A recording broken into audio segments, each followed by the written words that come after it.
right? Pickups going into summer split, picking up Gala. Scout's been out playing insane. For me, it's going to be T1. They had trials and tribulations throughout the split. Faker came back and righted a lot of wrongs for the team, and now they're here in Pool 2, so nice to see how they end up performing in homeland territory. Oh yeah, that would be a big one, Faker. But now we're going to send it down to Seoul with HGB to meet our draw show guest. Live translation will be provided by Ji-sun Park. Mình còn có một cái kênh, Clean Fit nữa kìa. Đúng không? Mình có cái kênh Clean Fit là cái kênh mà dành riêng cho cô streamer xịn. Nó sẽ đi nhanh hơn so với kênh gốc đang chiếu, nhưng mình tôn trọng kênh gốc không? Mình đang dùng kênh gốc.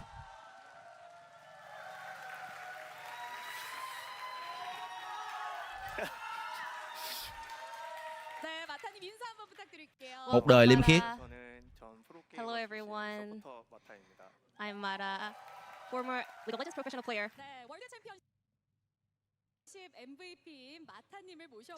It is our honor to invite you to the draw show. Mara, how do you feel? Are you ready? Bạn cảm thấy thế nào? Sẵn sàng chưa? I've always just watched it from home. Now that I can Bữa giờ đang coi ở nhà. do the draw, I think this is a great opportunity for Nay me. được lên đây vui quá. I'm looking forward to making a lot of LCK versus LPL matchups. Tôi đang rất muốn là bóc vô mấy cặp LPL LCK nhiều lên. And I was watching all 9 games today, and I want to make BDS to meet gen.g or JDG if possible. Mata kêu muốn bóc BDS gặp gen.g. And Mata, I want to hear your thoughts on the Swiss stage, a new format. Mata nghĩ sao về vòng Thụy Sĩ, cái format mới này? And starting from round 2, we can have like regional matchups, so I think it's gonna be a lot more interesting than before. Từ cái giai đoạn 2, từ trận 2 của vòng Thụy Sĩ sẽ có những cái cặp cùng khu vực cho nó sẽ thú vị hơn. All the draw results. And as Worlds is being hosted in Korea, we are featuring a special and traditional item for the draw. Tại vì đang làm ở Hàn Quốc cho nên sẽ có một cái gọi cái túi truyền thống của Hàn Quốc. It is Korea's traditional pouch, meaning fortune pouch. Là túi may mắn giống dạng bao lì xì gì của văn hóa châu Á, mấy cái bao may mắn của Hàn Quốc. Gì đổi vậy? Here we go. Đó, xào lên.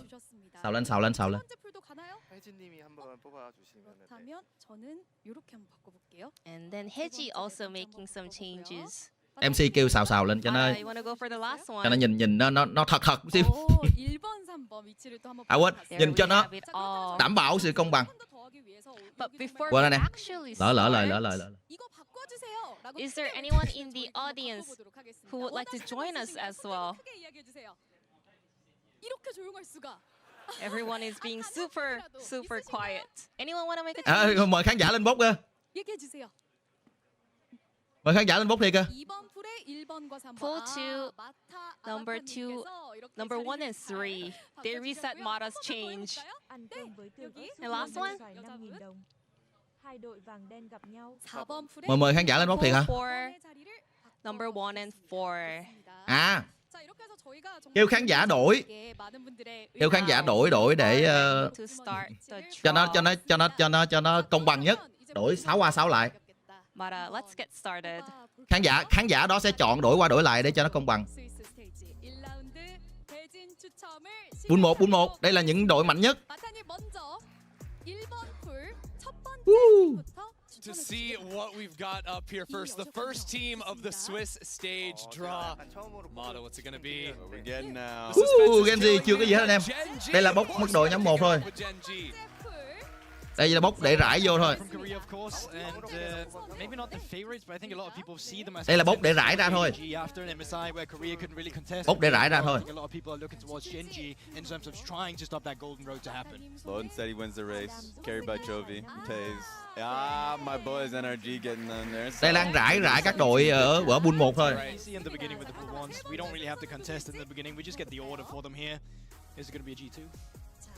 I'm thinking it's G2.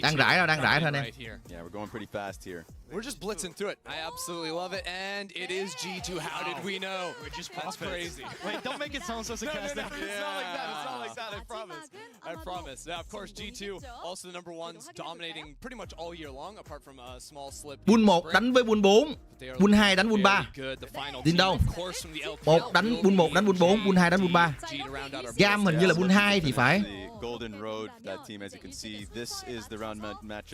Ok, gen.g đánh trận đầu. gen.g mở màn luôn. Đây nè, đối thủ của gen.g, đối thủ của gen.g. Mình Bull mấy ta? Gam Bull mấy? Bull 4 hả? Bull 4 hả? Đúng rồi, Gam Bull 4. Vô luôn nè, hai thằng vàng đen. Hai thằng vàng đen. Right off the bat. Love to see that. So that'll be gen.g versus Gam to start things off. Levi is not getting his way. He's getting one of the hardest opponents you can get. That's going to be difficult. I believe the second team we drew was NRG. We'll see what we've got here for Mata in his hands. These pool 4 teams, so a BDS. Bull 4 Weibo đánh với lại thằng nào hồi nãy thứ hai? Thằng nào số 2? Energy số 2 hả? Đúng không? Energy số 2 đúng không? I'm looking forward to that. Don't play the shy matchup. Energy số 2 đúng không? I think Cadril is also looking forward to that one. He's looking for the shy versus any matchup. Yeah, pretty sure. Oh my god, that's certainly a way to sort of enter into the world stage. Superstar up there. That's a storied matchup. Multiple quarterfinals between G2 and Damwon Gaming. G2 DK ngay lao đầu luôn. Now for the final matchup here versus JDG. I don't know if you can fill in the blanks of what's been left open here. Yes. What better way to start the goal? BDS gì đâu? Ok. Let's see, how does 369 deal with the Darius, Garen? I want to answer that Honestly, question. yeah, any matchup BDS. Được. Cái thăm của Mata bốc ok. Thăm của Mata rất là sợ khi mà bốc vô cái G2 DK đó. Mata bị sựng lại. Mata khựng lại. Thôi chết rồi, xin lỗi mấy thằng em rồi. Vô cái kèo này nguy hiểm. Kèo đó đúng là căng thiệt. Mata bốc xong Mata hơi sượng. Mata bốc xong kèo đó Mata hơi sượng.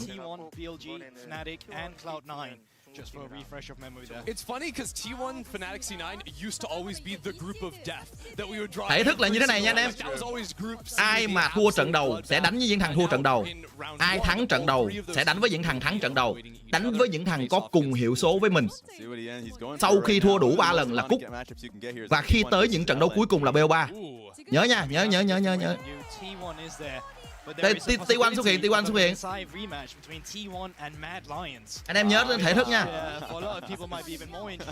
Look, if your bedtime is important to you and you want to go to bed early, that's a very good matchup for you. If you want to see a lot of league, it's not a great match. I'm liking redemption. It could be a redemption angle for the boys. I always like a good redemption angle. Cái Bull 3 nó còn ai ta? Bull 3 nó còn ai? Bull 3 nó còn ai?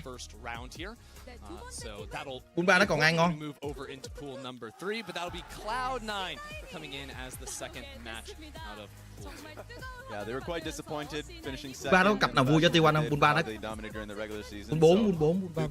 3 nó còn cái cặp. The biggest focus for them to see if they can get any better going into the tournament. BLG and Fnatic left.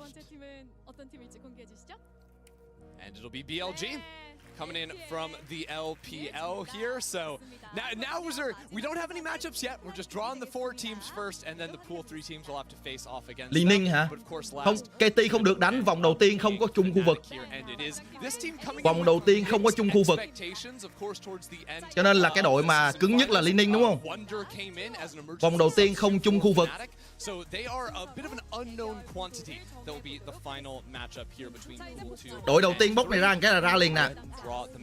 Liên Ninh là đỉnh luôn. Nên vô đây là đỉnh luôn đúng không? Madleon thì quá là mua thăm luôn á. Bốc Liquid Madleon đúng không? Bốc Madleon Liquid là quá là mua thăm luôn. Bốc cho cái Liên Ninh nào. Mata bốc cho anh cái Liên Ninh. I want to see KT. They made it difficult. Obviously, cannot be played against T1. If they do get picked, they would have to be bumped down.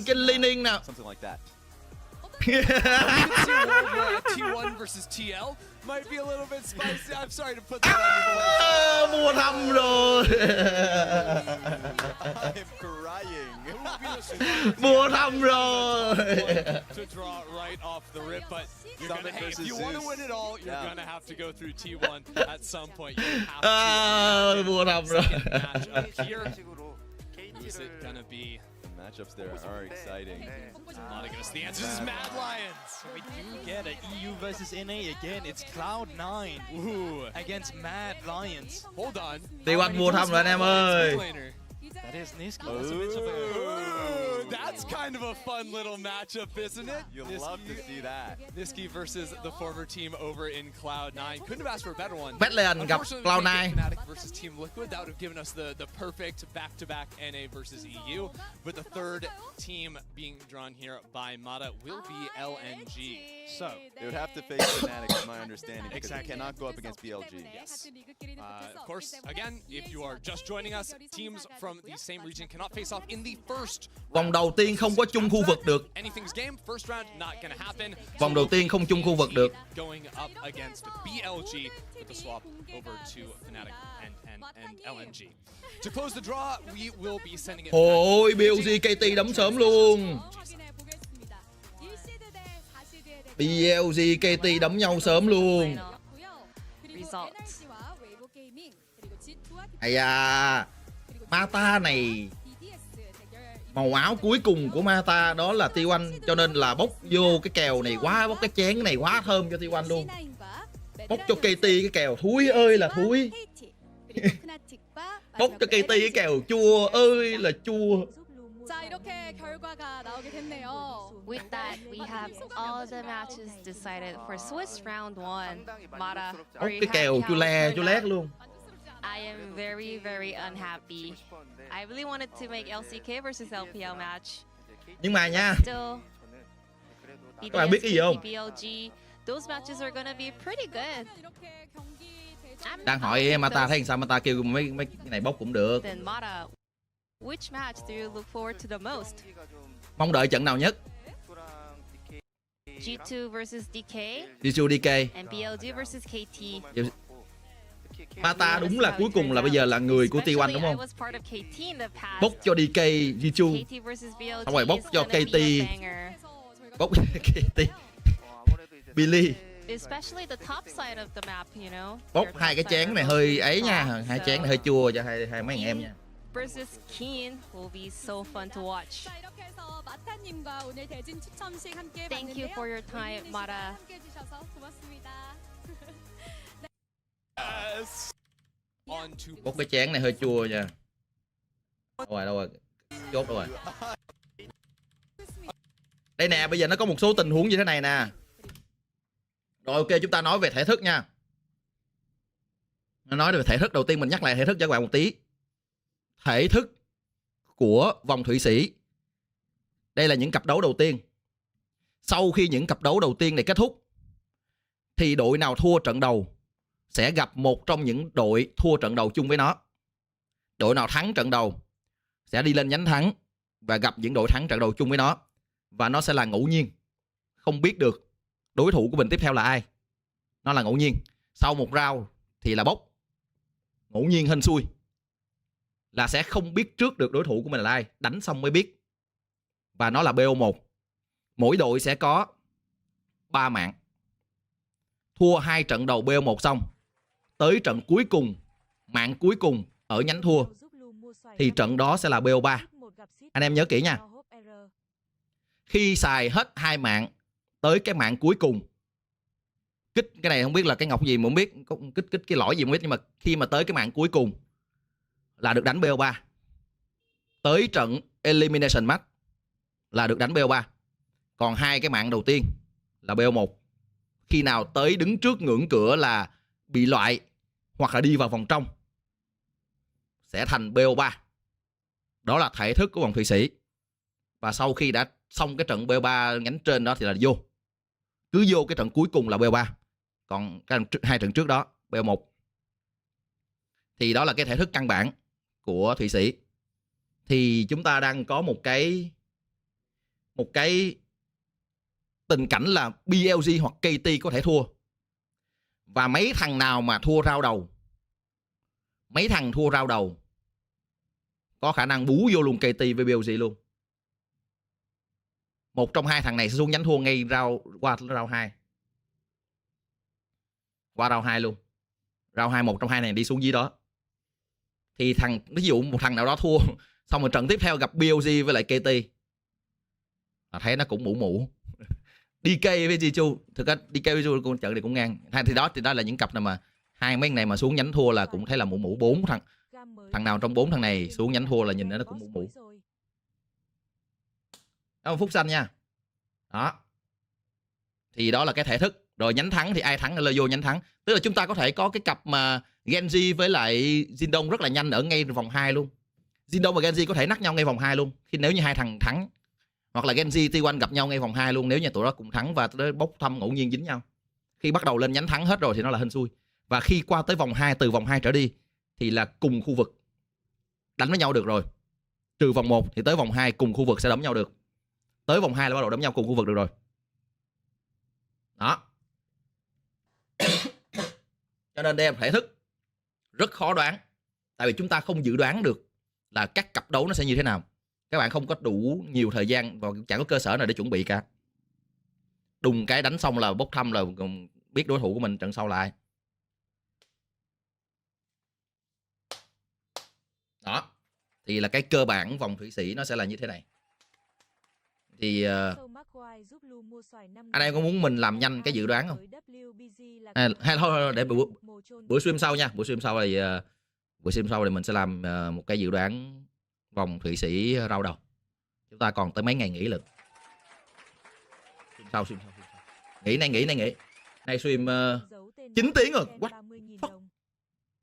Rất cảm ơn các em ngày hôm nay đã ủng hộ luôn.